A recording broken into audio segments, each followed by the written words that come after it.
حضور علیہ الصلاۃ والسلام نے ارشاد فرمایا کہ جو شخص اذان اور اقامت کے درمیان یہ دعا 3 دفعہ پڑھ لے گا، اللہم انی اسألک العفو والعافیۃ فی الدنیا والآخرہ، اے اللہ میں آپ سے عافیت مانگتا ہوں دنیا میں بھی اور آخرت میں بھی، اللہ تبارک و تعالی اس کو 4 انعام دیں گے۔ پہلا انعام اللہ پاک اس کو یہ دے گا کہ اللہ اس کو ایسی بیماری نہیں لگنے دے گا کہ جس بیماری کی وجہ سے انسان کو موت واقع ہو جاتی ہے، جیسے ہارٹ اٹیک ہے، کینسر جیسی بیماری ہے، اللہ اس سے اس کی حفاظت فرمائے گا۔ دوسرا انعام اللہ یہ دے گا، اللہ اس کو تنہائی کے گناہوں سے بچائے گا، جیسے موبائل ہے، یہ تنہائی میں جو ہے وہ گناہ کروا لیتے ہیں، اللہ اس سے اس کی حفاظت فرمائے گا۔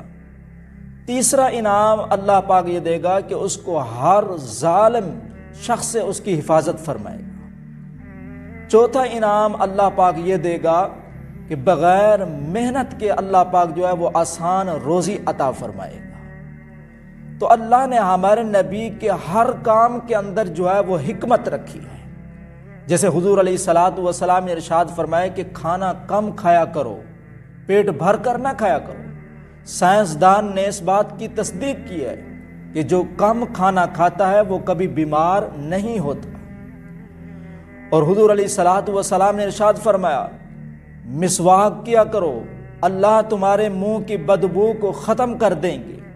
سائنسدان نے اس بات کی تصدیق کی ہے کہ جو مسواک کرتا ہے اس کے دانت کبھی خراب نہیں ہوتے، اس کا معدہ بھی کبھی خراب نہیں ہوتا۔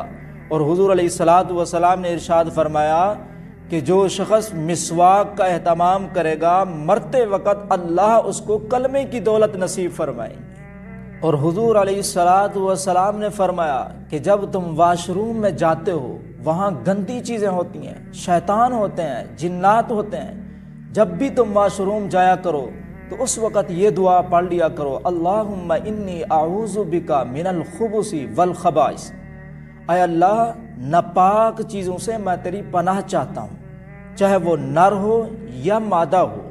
اللہ نے اپنے نبی کے ہر کام میں جو ہے وہ حکمت رکھی ہے۔ جیسے مدینہ کا بازار ہے، نبیوں کے سلطان کا دربار لگا ہوا ہے، حضور اپنے غلاموں کو نصیحت فرما رہے ہیں، وہاں سے ایک کافر کا گزر ہوا، جیسے ہی حضور کی آواز اس کے کانوں میں پہنچی وہ رک گیا، اپنے آپ سے باتیں کرنے لگا کہ اتنی میٹھی آواز، اتنی پیاری آواز، اتنی محبت بھری آواز کس کی ہے؟ صحابہ سے پوچھا یہ آواز کس کی ہے؟ صحابہ نے کہا کہ تجھے نہیں پتا، یہ تو نبیوں کے سردار حضرت محمد الرسول اللہ صلی اللہ علیہ وسلم کی ہے۔ اور وہ کافر خود سے باتیں کرنے لگا کہ میں دیکھوں تو صحیح مسلمانوں کا نبی کیا کہتا ہے۔ اور حضور علیہ الصلاۃ والسلام صحابہ کو نصیحت فرما رہے تھے، حضور صلی اللہ علیہ وسلم کی نصیحت کے آخری الفاظ تھے۔ حضور اپنے غلاموں کو فرما رہے تھے، اے میرے غلاموں کہ جب رات کو پیاس لگے تو پانی اندھیرے میں نہیں پینا، اجالے میں پینا ہے، روشنی میں پینا ہے۔